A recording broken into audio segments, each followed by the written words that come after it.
Diminum dulu. Ya.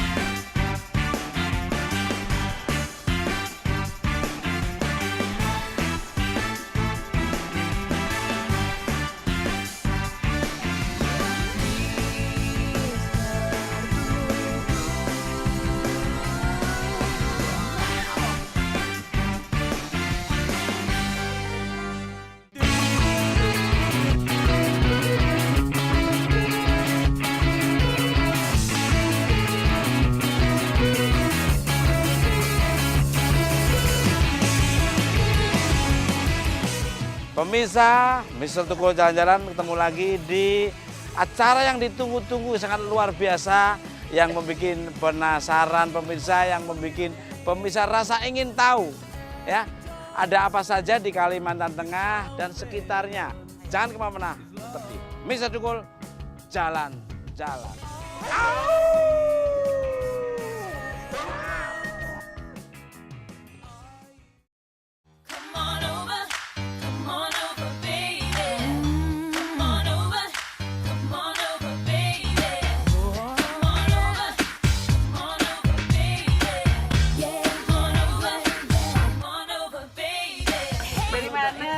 Biasa, saya tuh senang sekali di Palangkaraya. Kepingin saya liputan atau syuting di Palangkaraya. Kesampean juga gitu. Kita juga kemarin udah kalah ke tempat bisnis ya. Kita yang ke tempat bisnis yang nggak kalah seru. Hampir kemarin. Nah, kita akan menjelajahi misteri-misteri di Kalimantan Tengah. Jangan kemana-mana, saksikan terus Mister Tukul Jalan-Jalan.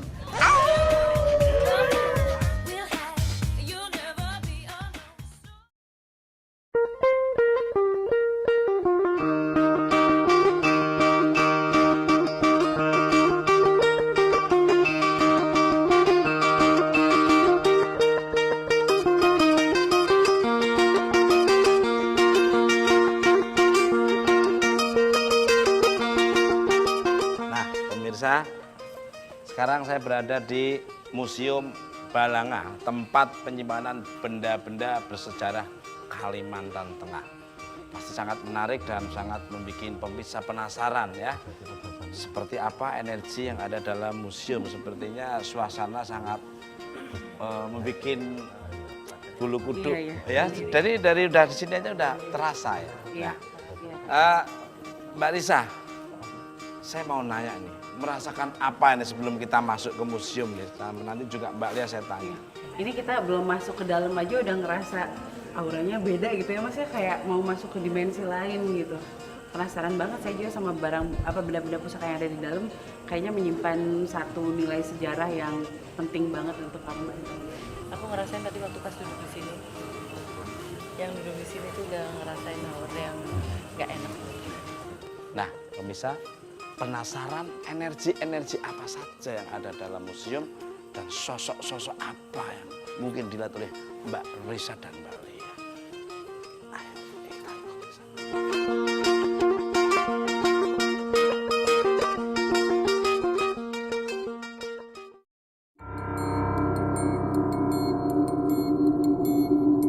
Museum Balanga merupakan museum yang terbesar di Palangkaraya.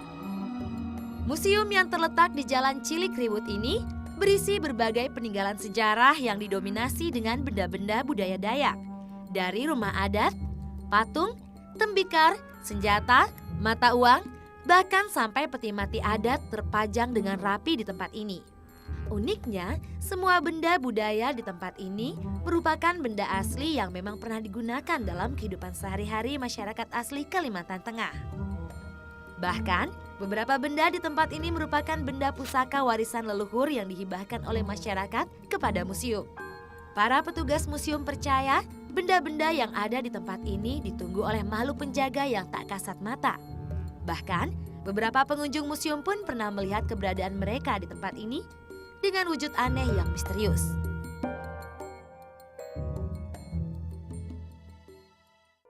Assalamualaikum warahmatullahi wabarakatuh. Wush, suasananya. Assalamualaikum. Maaf, dengan Mbak siapa nih? Saya Mbak Rita. Mbak Lita. Ini saya bawa rekan saya Mbak Lisa dan iya. Maaf Mbak satu, Mbak sama tadi. Mbak Lita, ini sebagai apa di sini? Saya kebetulan di sini selaku petugas kasih koleksi dan konservasi sekaligus sebagai memberikan pelayanan penjelasan perlengkapan. Luar biasa sekali. Bisa diceritain benda-benda apa saja yang ada disimpan di sini. Kayak tadi menarik sekali dan begitu saya masuk itu udah ada tanda-tanda di badan saya dan ternyata masuk sini juga ada ya? Iya. Kebetulan di sini pernah kejadian. Ada waktu itu tamu dari Lisbon, Jakarta. Waktu dia sampai ke posisi di depan ini, dia langsung merinding. Kemudian melihat seorang laki-laki yang di sebelahnya ada mandau.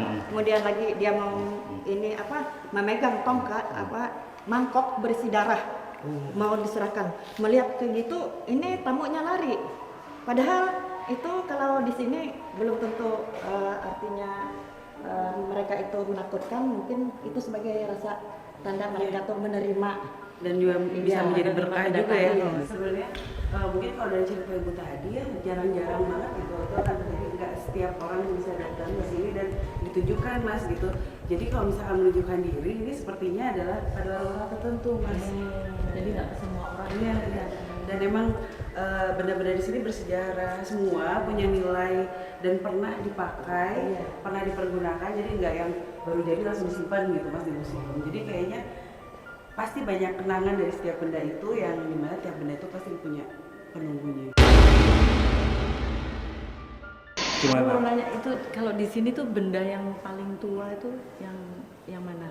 ada semacam kayak gimana? rumah di sana pernah ada kejadian Kejadian apa? ada seorang perempuan cantik sekali dengan ada beberapa anak kecil juga sepertinya mereka ada mau memasak dan lain sebagainya di bagian situ. Bagian Iya. situ ya. Tapi mereka nggak mengganggu. Oh tapi mereka nggak mengganggu. Kalau ada datang tamu-tamu mereka pingin lihat juga. Gitu. Kita bisa dilihatin Mas. Tapi waktu Mbak Lita tadi bercerita, Mbak Lisa kok mandangnya ke sana dengan kayak tidak berkedip itu apa yang dilihat? Iya, banyak banget di sebelah sana. Karena apa? Karena apa ya?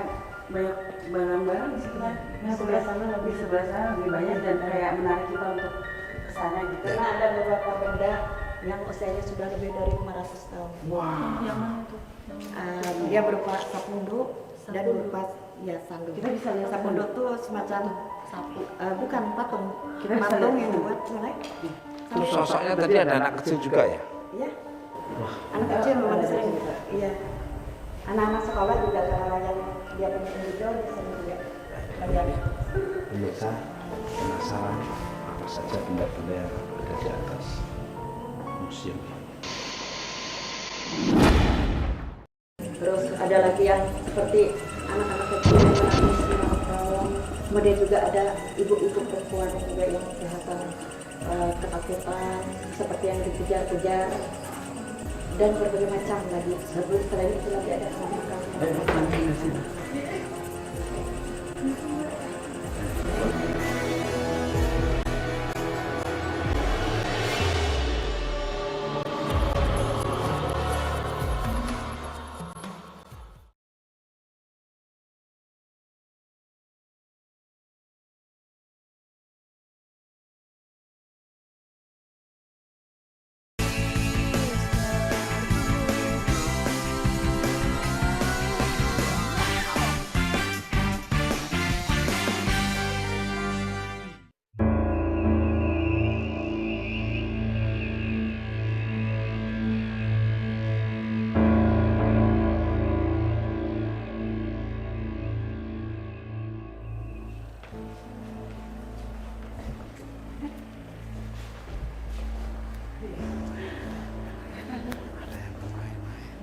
Iya.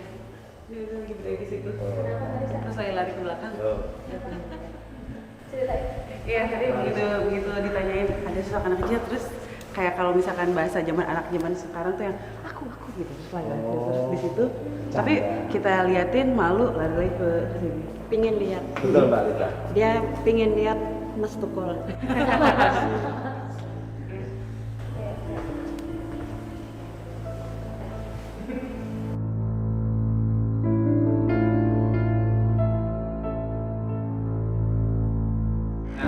bisa konon ceritanya, jadi mando yang pernah dipakai itu untuk pernah memotong leher apa Ya. lawannya atau musuhnya itu ada tandanya di gagangnya itu, kalau gagangnya ada. Nah, yang ada seperti bulatan putih itu menandakan menunjukkan berapa jumlah kepala yang Ini berapa kalau yang ini tadi? masih toko lihat sendiri dah. Aku nggak terlihat. Yang mana ini? Itu yang bulatan-bulatan itu. 1, 2, 3, 4, 5.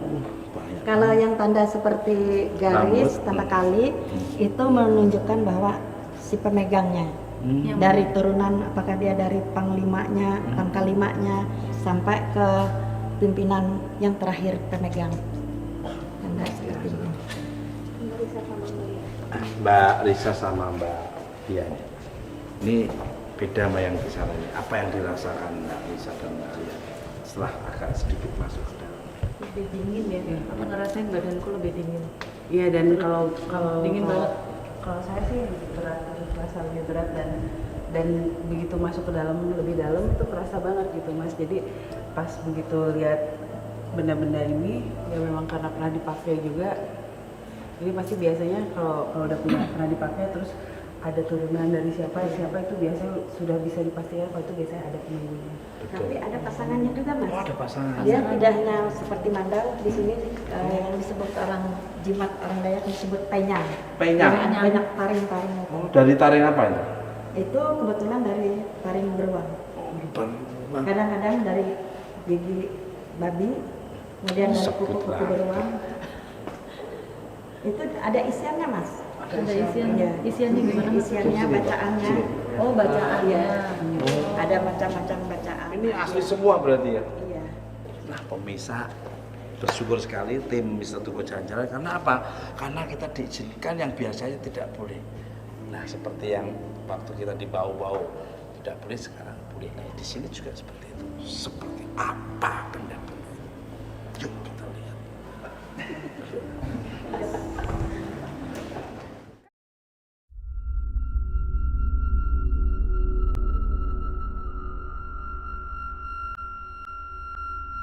Mbak Rita, ini tempatnya tuh. Balik kan, mau nanya dong, ya, storage yang di sini sama yang di dalam tuh bedanya apa sih? Apa terus benda-benda pusakanya ada perbedaan nggak? Iya. Yang di dalam sini apa? Iya, kalau di sini kenapa dia dimasukkan ke gudang? Karena barang-barang yang masih baru masuk itu harus disterilkan dulu. Harus di apa? Disterilkan, dibersihkan. Oh, jadi sebelum masuk ke sana di sini dulu. Iya, supaya tidak mengganggu para pengunjung. Oh gitu. Jadi ada ritual khusus gitu Bu Iya. sebelum masuk ke sana. Iya. Ritualnya seperti apa itu? Ada acara-acara khusus yang dilakukan oleh para pemimpin adat kita. Jadi kalau yang di sini tuh intinya belum disterilkan. Belum bisa. Tapi kita boleh masuk ke sini. Iya, Boleh.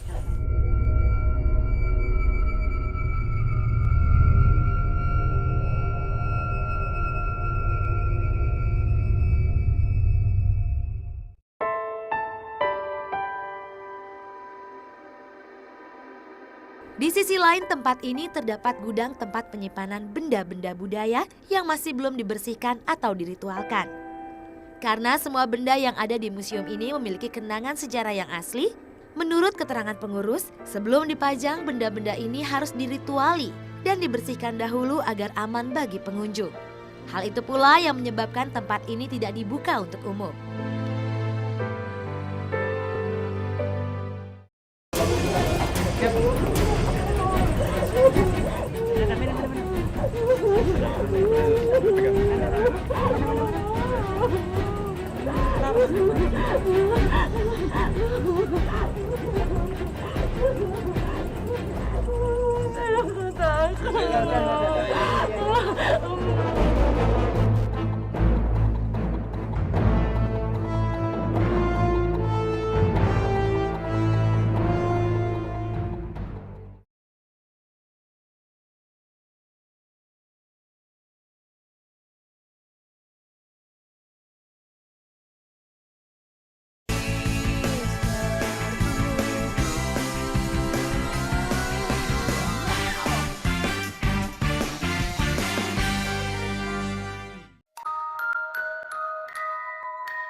dijelasin tadi kok begitu masuk wah luar biasa. Iya. Itu apa itu Mbak? Ya itu Mas. Benda dari mana aja? Kita juga waktu kita membersihkan benda-benda di sini, waktu kita merawatnya, kita juga sering melihat penampakan seperti orang yang tinggi besar, kemudian juga ada yang tinggi tapi mukanya nampaknya serem gitu. Terus ada lagi yang seperti anak-anak kecil yang nongkrong. Kemudian juga ada ibu-ibu perempuan juga yang kelihatan ketakutan, seperti yang dikejar-kejar, dan berbagai macam lagi. Selain itu lagi ada penampakan.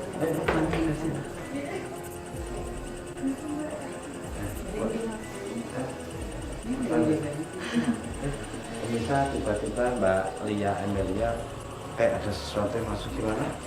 Gimana nih tim Mr. Dukol gimana? Oh, bisa. Kayaknya dia nggak akan kuat deh masuk sini. Iya, dia nggak kuat ya. Ya, daripada Ya, ya. Oh, melihat situ. Oh, melihat itu.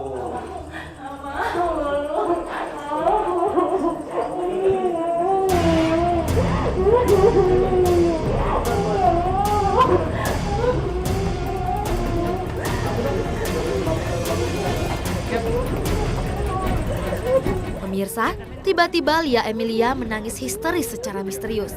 Apa yang terjadi ya? Semoga semuanya baik-baik saja.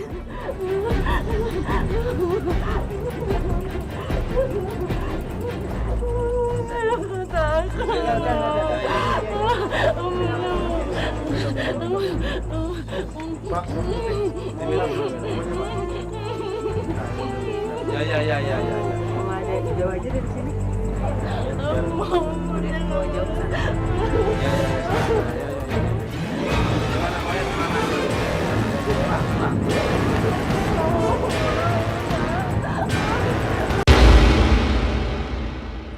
Mbak Lisa dan Mbak Lita, ini maaf nih kok Mbak Lia tadi tiba-tiba diem terus tiba-tiba menangis dan bilang nggak mau nih apa ini? Kenapa ya? Apa yang terjadi? Dan setelah itu saya kena angin itu bolak-balik angin banyak. Apa ya? Ya kan di sini banyak banget Mas, karena emang kan tadi Mbak Lita cerita juga belum dinetralisir gitu kan di sini. Jadi otomatis banyak banget dan dari tadi sebelum masuk ini Mbak Lia tuh udah kayak dia udah perasaan takut dulu gitu sebelum masuk ke sini, takut dan akhirnya jika ketakutan itu lebih besar daripada keberaniannya otomatis langsung. Oh. Nah, jadi ini kita khususkan menjadi ruang etnografi, tapi yang berhubungan dengan jenis senjata-senjata. Senjata-senjata yang pernah dipakai. Iya. Waduh. Kalau yang sudah menggunakan kain merah itu berarti itu sudah pernah dipakai. Oh, pemirsa. Mas. Benda-benda Mas, ada merahnya. lihat nggak Mas? Mas. Loh, kok ada merah-merahnya juga? Kemarin kemana aja? Cari-cari kan Mbak Bejo ya? Iya, pernah nyariin juga kemarin. Udah. Soalnya kalau tadi ada Mbak Bejo mungkin Mbak Lia pernah. Oh, berarti udah pernah ketemu pemirsa. Nah, coba di mana tuh? Kok bisa ngilangnya di mana, Mbak Kita Bejo? kan sempat jalan-jalan Kemarin kencan ke di samping. Sampit, Mas Subur. Terus ini cepet banget jalannya, pada ketakutan orang kita ke kiri dan ke kanan dicari udah nggak ada. Buktinya mana kalau kesampet? Ayo.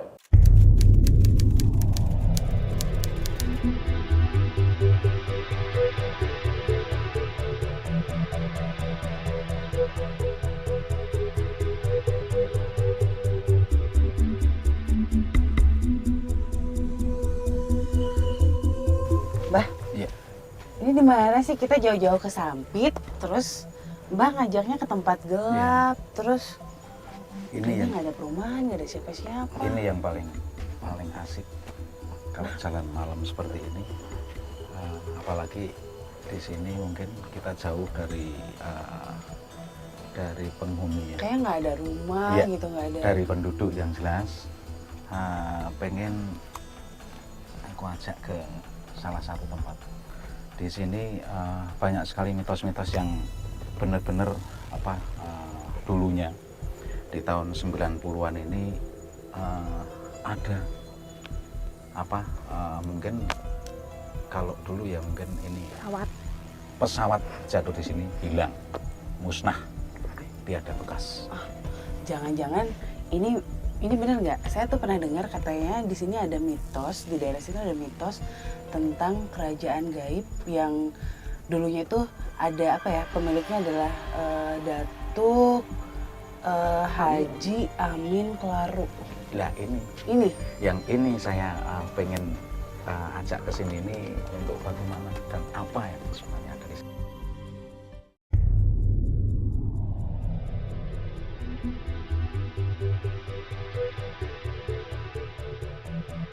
Ujung Pandaran merupakan lokasi objek wisata Sampit yang menyimpan segudang misteri menarik. Di sebelah barat pantai ini terhampar luas tanah lapang sepanjang 100 km yang dipercaya merupakan tempat kerajaan gaib Datuk Amin Kelaru. Amin Kelaru merupakan tokoh legendaris yang sangat sakti sehingga tidak mati tapi bertransformasi menjadi wujud gaib. Konon di sepanjang tempat ini tidak ada tumbuhan manapun dan jenis apapun yang bisa tumbuh rindang dan tinggi. Anehnya, pada tahun 90-an, tempat ini dideteksi sebagai tempat jatuhnya pesawat terbang. Namun anehnya, tidak ada bekas runtuhan dan juga jejak jatuhnya pesawat di tempat ini.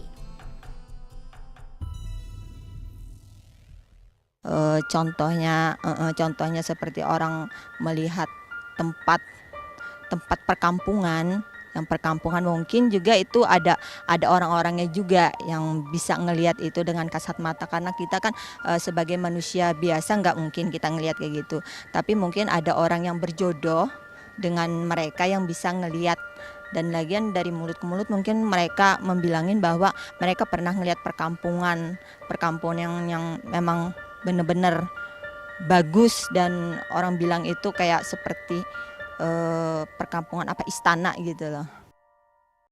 Iya, dan saya juga tadi kayak ngeliat ini Mbak, kayak ya inilah batas dunia kalian dan dunia kami gitu. Ya betul sekali.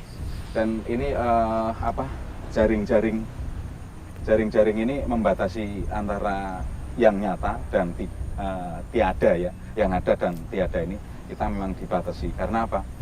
Ini sendiri sosok beliaunya ini sangat sakti sekali. Dia bisa hilang dengan sendiri. Kalau katanya di sini tuh sempat ada seseorang beralamatkan di sini tempatnya yang membeli mobil dari Jakarta, mobil mewah sebanyak 5 mobil gitu. Dan si mobilnya tuh dikirim ke sini, padahal di sini kan nggak ada siapa-siapa, nggak ada yang tinggal, nggak ada orang gitu. Merasakan nggak? Coba merasakan nggak? Saya cuma melihat, tapi dari kejauhan dan saya tidak bisa melihat secara kayak nggak bisa langsung mendeskripsikan gimana pakai apa, karena sosoknya di sana agak jauh dan kayak ada batas juga yang membatasi kita sama mereka sih. Ini ada 7. Itu semuanya hampir sama, pakainya hampir sama beliaunya. Cuman beliaunya pakai pakai serban kayak gini kan, itu pakai serban, masih diem.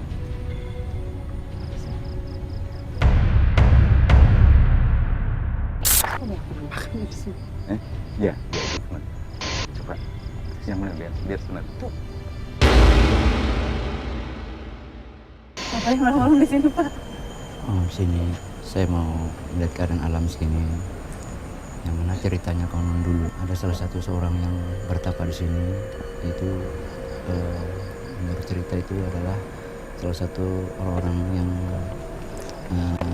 alam gaib yang bernama Haji Amin Kelaru. Jadi sebenarnya sosok Bapak Datuk Haji Amin itu sebenarnya beliau itu siapa sih? Menurut konon ceritanya orang itu pun orang biasa yang mana dia mengikuti arah ke alam sebelah kita, itu alam gaibnya. Nah, sehingga dia kadang-kadang bisa menampakkan berupa apapun dan kadang-kadang bisa menghilang. Mbak kemana ya?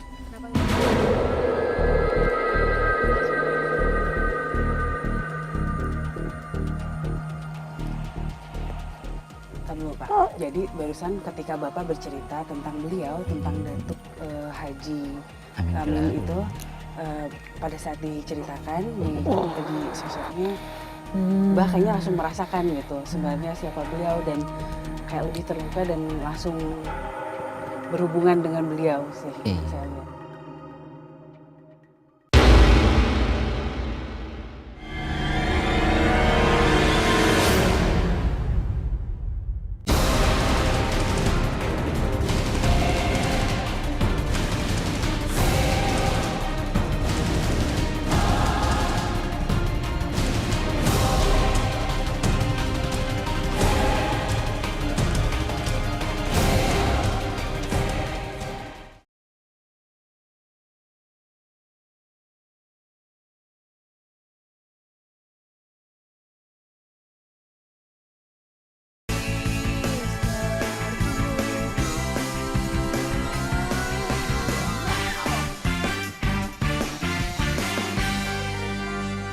penasaran deh, benar nggak sih katanya di tahun 90-an itu ada cerita katanya ada pesawat yang hilang secara gaib di sini.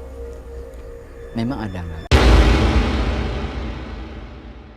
Sampai-sampai beberapa tim yang untuk mengarahkan ke desa Ujung Pandaran semua menyebar pada waktu itu, sehingga faktanya pun belum ditemukan. Namun ceritanya memang arahnya ke sini sekitarnya. Sampai-sampai iya. Tapi dari sini hilang gitu ya. Dan kalau saya lihat juga sih Mbah, jadi pada saat mendengar cerita-cerita, apalagi setelah dengar ceritanya dari Bapak, itu sebenarnya pada saat Bapak bercerita jadi semuanya kayak kelihatan gitu, kayak kebuka gitu, sosoknya jadi tergambar seperti apa, dan begitu pula yang orang-orang sebut kerajaan itu benar apa yang saya lihat dan mungkin yang apa yang diceritakan oleh orang, karena saya melihat itu, tapi apa ya, rakyatnya atau apanya ya nggak sampai ini. Bahkan beberapa minggu yang kemarin lewat itu ada salah satu yang seakan-akan melaksanakan ritual yang hampir tidak jauh dari perkampungan. Mungkin meminta salah satu benda-benda yang ada di sini yang dianggap itu bisa menjadikan salah satu benda yang bisa membantu dalam kehidupan, penyambung kehidupan. Namun kelihatannya pada waktu itu mungkin salah langkah atau gimana sehingga tidak ada penemuan yang berhasil. Dan Mbak Risa, Bapak, saya tadi disuruh Ke sana ya? Ya udah kita kesana aja kali ya.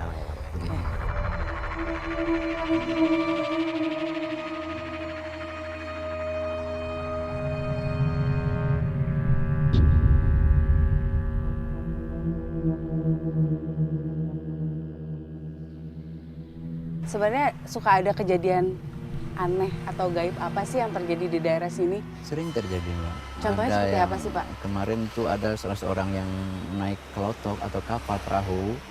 Begitu dia melihat ke pantai ini dari lautnya, itu lampu yang agak terang sekali. Dia melihat lampu Yang agak terang sekali. Iya. Cahaya itu yang mana agak di atas tanah yang agak tinggi. Namun dia sudah merupakan salah satu, ini mungkin apa yang orang bilang itu. Nah, disitulah dia cukup lihat aja. Oh, karena mungkin cahayanya aneh. Iya, gitu, aneh terang ya, banget. yang memang terang banget itu. Ada yang dibilang masyarakat di sini itu galangan kapal. Artinya pada waktu dulu tuh sering kapal-kapal besar itu yang dari lautnya mengarah ke pantai sehingga berhenti di situ dan menghilang. Itu dia di situ tempatnya yang mungkin tidak jauh dari kita sini, mungkin 1 kilo dari sininya ke sana, ke arah Selain timurnya. pesawat juga kapal-kapal. Iya, itu ceritanya. Iya sih, tadi kayak ada sebuah penjelasan itu yang cuma ngelewat itu, katanya sebenarnya kejadian-kejadian itu bukan disebabkan oleh kami. Ya. Tapi apabila itu terjadi, maka kami mungkin adalah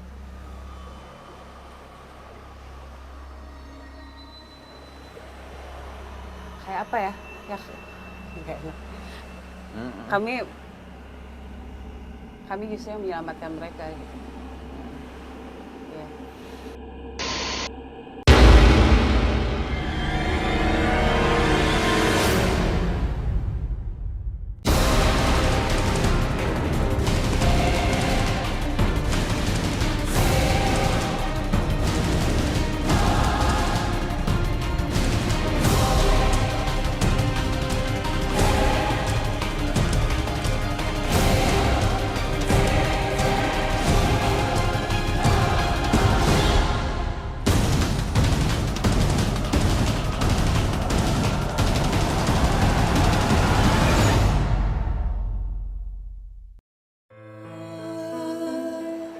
Wow. Mbah, bisa ceritain nggak yang dari kejauhan itu? Iya, Ya. ya, ini sosok beliaunya tadi. Jadi yang menguasai 600 kilo lah, 60 kilo dari sini. 60 Jadi dari titik nol ini.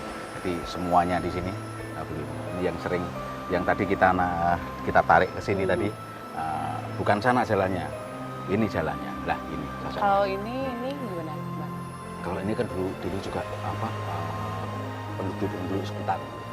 Ini yang diceritakan banyak orang yang ada di sini itu sering sekali ada nelayan, ada kapal-kapal itu ada ketarik ke sini. Ya. Iya, iya tadi yang saya kan dari tadi kan saya ngeliatnya dari kejauhan gitu Iya, dan iya, memang sosoknya sih terlihat putih gitu dan tadi kan saya sempat nanya Mbak kayak gimana sih gitu sosok jelasnya kayak gimana dan Betul. ya sekarang diperlihatkan seperti ini ya. Biasanya kalau salah dengan apa yang digambarkan itu kayak bertentangan gitu dan saya selalu bertanya terus ini apa tapi pada saat Mbah menggambarkan seperti ini cocok gitu dengan apa yang saya rasakan dan saya lihat di sini. Biasanya kalau misalnya ke sebuah tempat yang apa ya, iya yang apalagi ini kan tempat yang sakral gitu dan bukan sembarangan lah gitu dan biasanya energinya karena berat aja gitu kayak misalnya.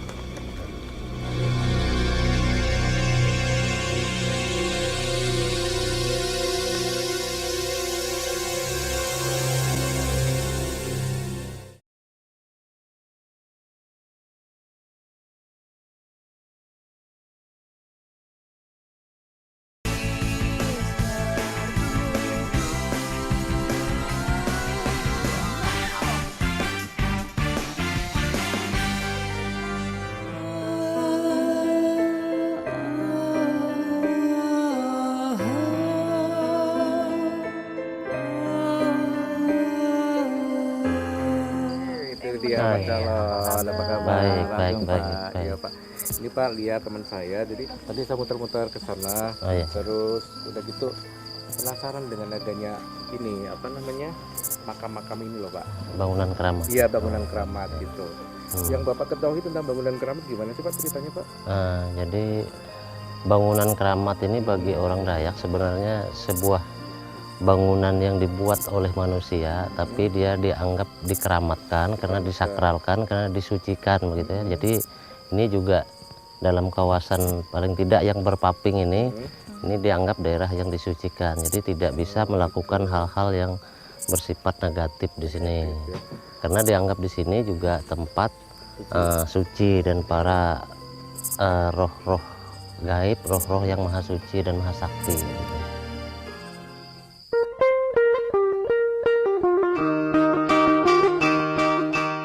Merupakan kepercayaan tradisional suku Dayak di Kalimantan. Keharingan sendiri memiliki arti tumbuh atau hidup, seperti dalam istilah danung keharingan atau air kehidupan, yang bermakna hidup secara turun-temurun dan dihayati oleh masyarakat Dayak di Kalimantan Tengah. Keharingan pertama kali diperkenalkan oleh Cilik Riwut di tahun 1944. Namun pada masa Orde Baru, penganut keharingan berintegrasi dengan agama Hindu menjadi Hindu Keharingan. Tempat ibadah keharingan disebut dengan Balai Basarah dan kitab suci agama mereka merupakan Panaturan. Masyarakat keharingan pun masih mempercayai keberadaan 3 dewa utama yang di daerah Sampit ini tersimbolkan dengan Balai Keramat Jatah, penguasa air, Balai Keramat Patahu, penguasa bumi, dan Balai Keramat Sangoman, penguasa angkasa. Konon, ketiga dewa tersebut merupakan leluhur mereka yang akan muncul apabila masyarakat Dayak dan juga keharingan mendapatkan kesusahan.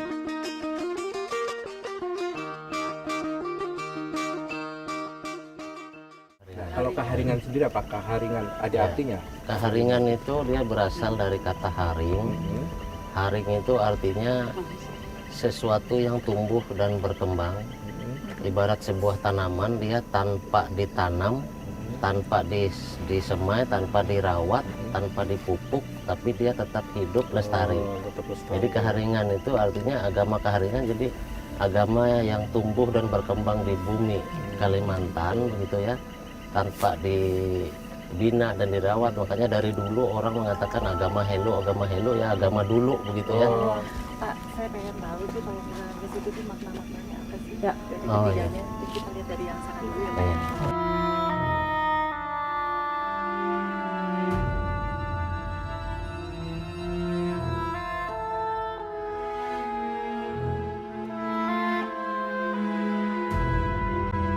Ini namanya keramat atau Balai Sangomang. Balai Sangoman. Balai Sangomang.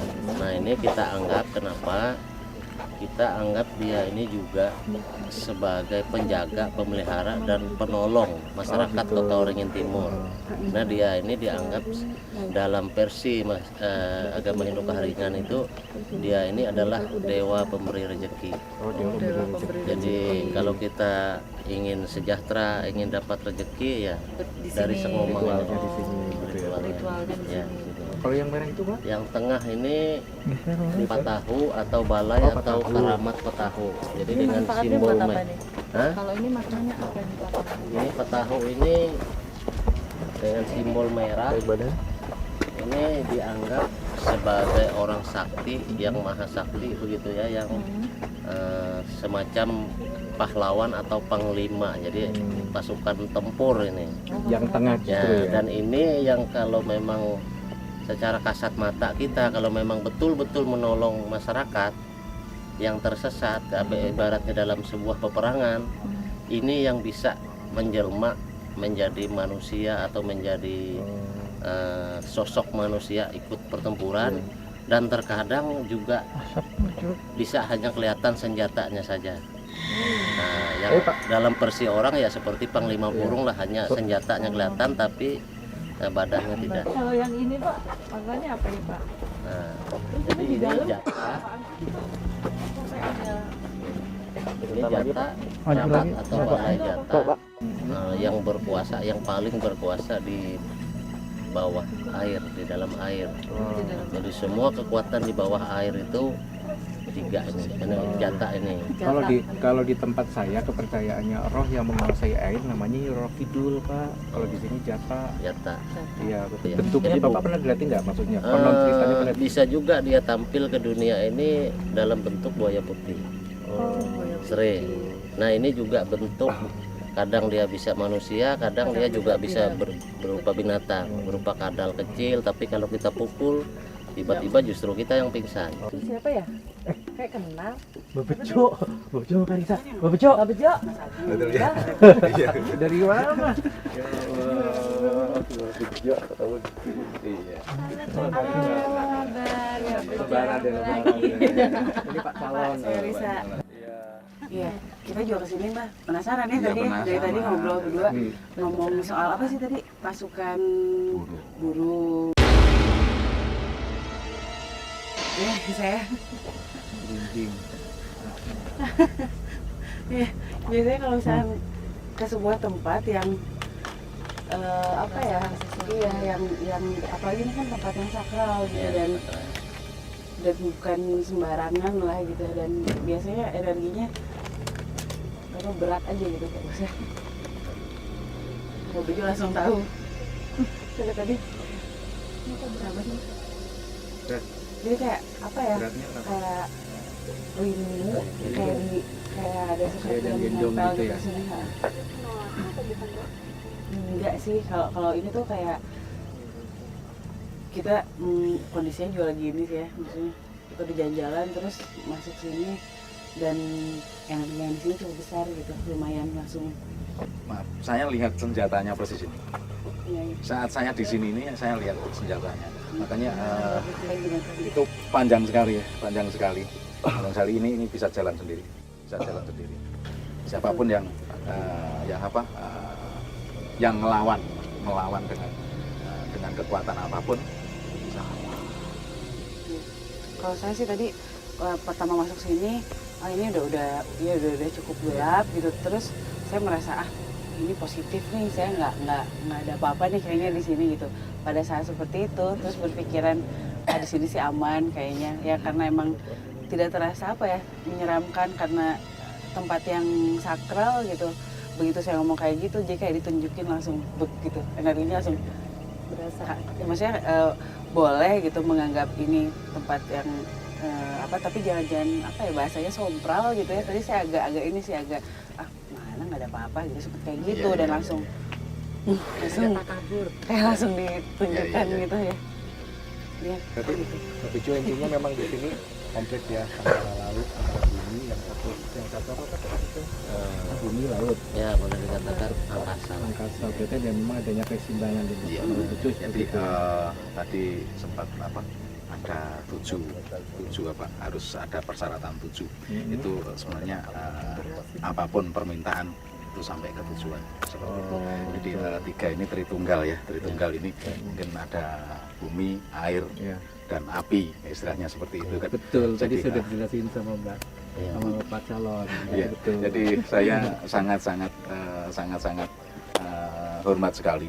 Bahkan kenapa ini budaya ya, budaya yang seperti ini jangan sampai Harus dilestarikan iya, nanti. seperti itu. Iya, Ya, ikut. yuk pamit ya Pak ya. Ya, oke. Terima kasih Pak. Pak, makasih banyak ya. Iya, sudah Pak, makasih dijelasin. ya. Ya, sana. Ya, ikut yuk.